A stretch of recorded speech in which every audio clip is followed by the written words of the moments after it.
உங்கள் வேந்தர் டிவியில் ஒருத்தன் டாக்டர் கிட்ட ஒண்ணா, டாக்டர் நீங்க சொன்ன மாதிரி டெய்லி அல்வா சாப்பிட்டேன் தொப்பை குறையவே இல்லைன்னா டாக்டர் சொன்னார் என்னது டெய்லி அல்வா சாப்பிட்டியா? அட நாசமா போனவனே, அளவா சாப்பிடுன்னு சொன்னேன், அல்வா சாப்பிட்டியா?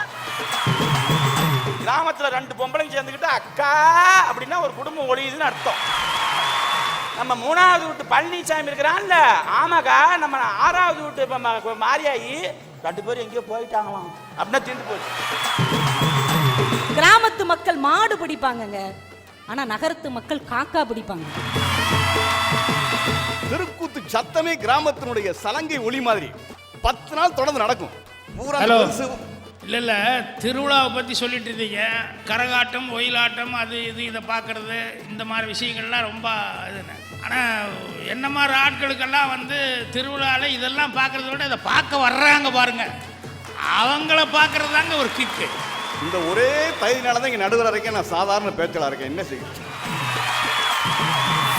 வரும் வெள்ளி காலை 9 மணிக்கு திரைப்பட இயக்குனர் மற்றும் நடிகர் திரு கே பாக்யராஜ் அவர்கள் தலைமையில் தமிழகத்தின் பிரபல பேச்சாளர்கள் கலந்து கொண்ட சுவாரஸ்யமான பட்டிமன்றம். மகிழ்ச்சியும் நிம்மதியும் நிறைந்து இருப்பது கிராமத்து வாழ்க்கையிலா நகரத்து வாழ்க்கையிலா?